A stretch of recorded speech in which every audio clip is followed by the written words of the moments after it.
Hi, my name is Chrissy, and I've researched OT in a couple of different ways. So, first and foremost, I knew that it was important to go straight to the source. So, I have observed a couple of OTs in different settings. This includes school OT, pediatric outpatient, general orthopedic, as well as sports medicine. There are also a couple of settings that I did want to check out but wasn't able to in person. So, I actually reached out to some practitioners online, and they were kind enough to answer all of my questions. So I have done some direct research about travel OT, SNF, as well as inpatient rehab. Another resource that I used was actually social media. I follow this one handle called Why Choose OT, and it really gave me the bread and butter of what OT is, what different practitioners do across different settings. I think that it's really just a great resource. So, what I've learned is that no matter what setting it is or how different the practice looks, an OT will approach the situation with a holistic approach, which aligns with my personal beliefs. I believe that all facets of life are interconnected somehow. And I think that when you consider each part, you get to understand and serve your client better. Another thing that I learned is that each OT across each different setting was a creative problem solver. And I love that aspect because it's actually something I already do in my day-to-day job as an at-home ABA therapist. And nothing feels better than being able to, on the fly, adapt your program or your treatment plan to serve your client. So, I actually believe that a sense of belonging is what gives us the drive to participate in daily life, and I can actually use myself as an example.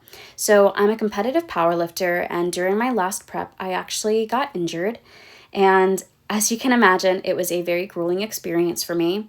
I hold being an athlete very close to my heart. It is a big part of my identity, and just in a moment, it was taken away. I lost the ability to participate in something that meant a lot to me, and I therefore lost my sense of belonging. I felt like I lost a huge part of my sense of self, and that absolutely affected me holistically. I no longer wanted to engage in my normal health behaviors. It changed the way that I viewed exercise at all. It changed my eating patterns. So, I actually, in this time, thought ahead to help me cope. I was like, okay, if I was an OT and I was my own client, what would I do? We have a long-term goal of injury recovery, but we have this mental block. So I realized that I had to restore my sense of belonging. I needed something to want to get better for. So I gave myself permission to begin to seek other communities to help the medicine go down, right? So I got involved in running and calisthenics, and recovery was absolutely always the goal, but I knew that I needed something in the meantime. And finding those communities was absolutely the spoonful of sugar that made the medicine go down. I was able to cope day to day. If I was in pain, oh, well, at least you can do this. You're still great at that. So it really restored my sense of self and my sense of belonging. It gave me drive to continue this injury recovery process. So one societal issue that is very close to my heart, and I believe that OT can address, is the lack of accessibility to hobbies for special needs children. I see it in my day-to-day life as an ABA therapist. It's very difficult for a special needs child to get involved with different athletic programs or music or arts. It's just really hard to find resources. So there are two ways that I came up with that OT can help. One is to create a resource online, like maybe a directory that volunteers or coaches or teachers, they have a place where they can advertise these services, like one concise list, and parents would easily be able to find these resources. Or another idea was to have some kind of community event once a month where, again, we provide a third-party space to connect the people that want to help with the people that need the help. And lastly, one leadership experience that really drove me to want to pursue OT is actually back when I worked as a paraprofessional.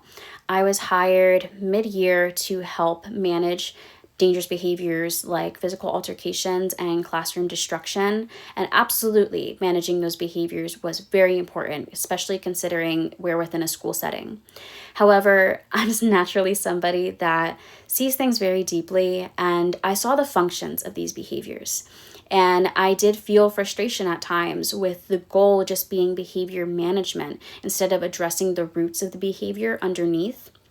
So I actually, I advocated. I advocated for that child to receive modifications to his behavior plan that would address these different roots that I saw.